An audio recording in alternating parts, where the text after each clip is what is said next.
Hi everyone, welcome to Mr. Queen PH. For those who are new here, my name is Rowena. I'm an intuitive tarot reader here on YouTube for more than 3 years now. In today's reading, we will see what are the changes coming to you in the next 6 months from the time that you watch this video. But before we begin, I just want to give a huge shout out to Keen for sponsoring this video. If you're looking for a reading personalized to your unique situation, Keen helps you connect with gifted psychics, tarot readers, and astrologers. All you have to do is to create an account and choose an advisor from the hundreds of readers online. These readers have unique specialties designed to provide guidance to your situation. You can choose whichever reader best suits your goals, and you'll be able to connect with them via phone call or text chat. You can always have a reading whenever you want, wherever you are, because Keen is available to help you 24 hours a day, 7 days a week. I always get a reading from Keen just to see the energies coming to me, especially if I have a major decision to make. I'm amazed with the accuracy and the clarity that I get from my favorite advisor.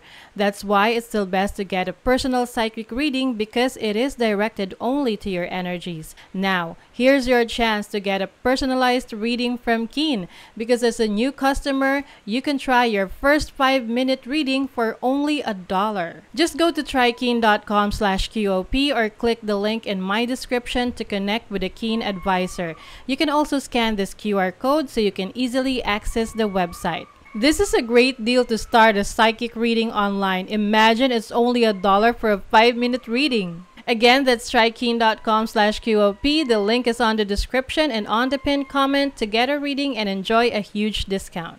Thank you so much for sitting through that, and thank you so much, Keen, for this opportunity. Now, let's go to your reading. Okay, Leo, let's see what are the changes coming to you in the next 6 months from the time na mapanood nyo ang reading na to. So this is a general reading. Just take what resonates. Watch your Sun, Moon, Rising, Venus for other messages. And thank you sa lahat ng mga sumusuporta dito sa ating channel. Just a reminder, gamitin nyo lamang ang reading na to bilang gabay. Pa-follow, like na rin ang ating Facebook at TikTok. Lahat po yan, Mr. Queen PH.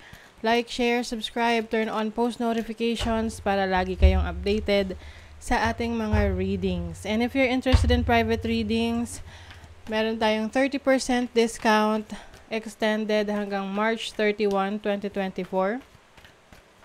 Yung link ng reading kung paano kayo magbubook ay nasa description at sa pinned comment.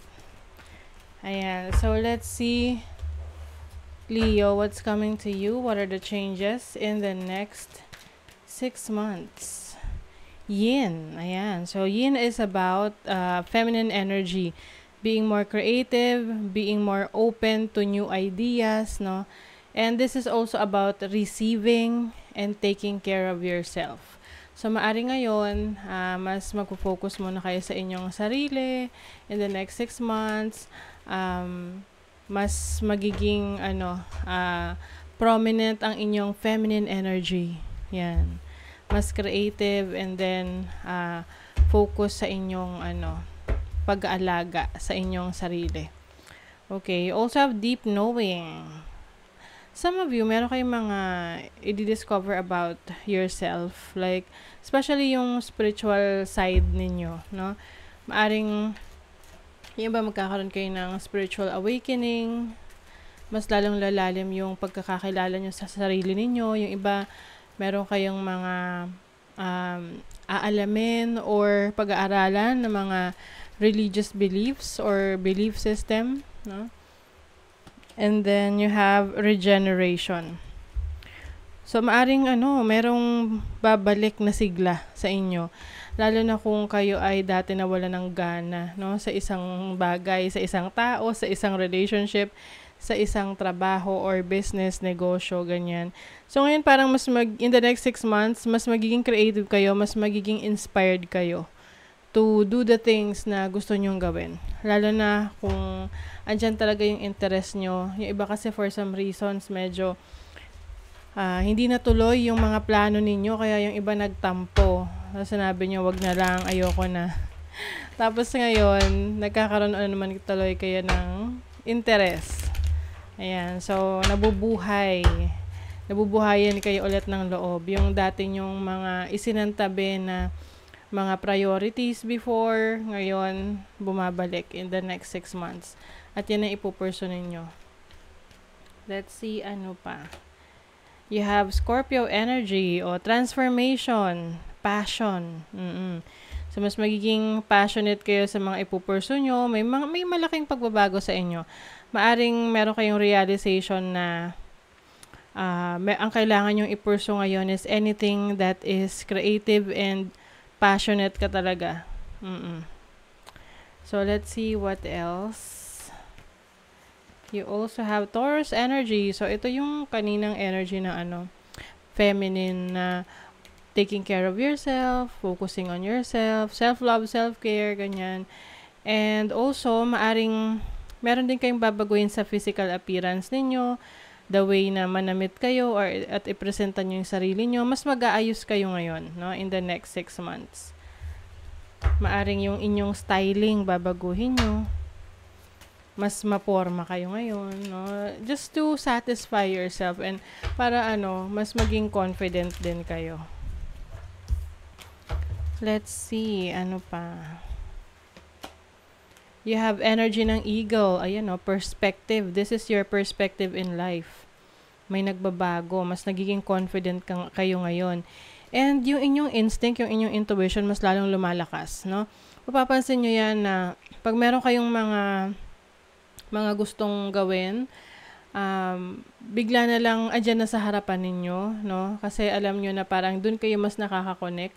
Yung iba naman, meron kayong decision making, and then nagiging madali para sa inyo na mag-decide kasi you are following your instinct, your intuition. Seeing a different perspective. Mas malawak yung pananaw mo ngayon.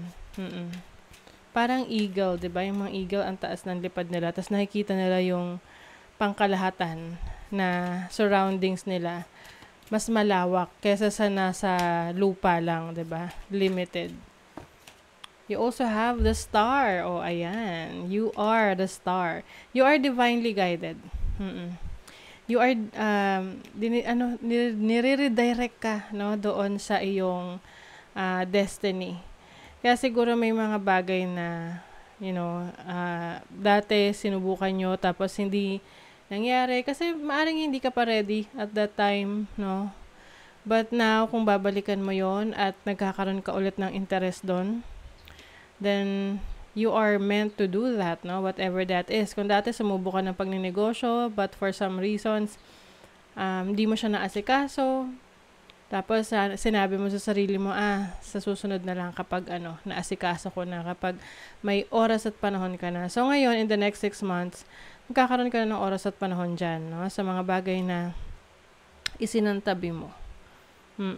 And this is also becoming more self-reliant. So, independent. Ayan, independent ka na. Some of you, pwede itong financial independence or alam mo yun,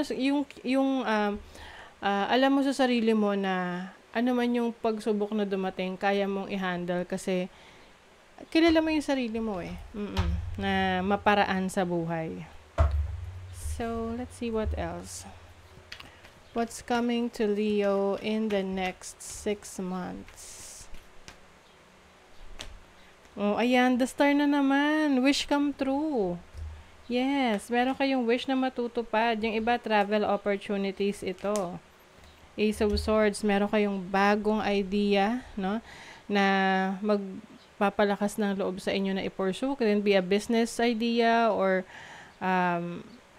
idea sa trabaho.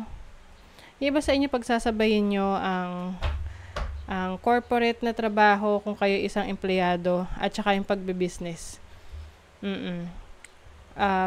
Kasi nakikita nyo na mas may potential doon na mas maging mabilis ang inyong pag-unlad.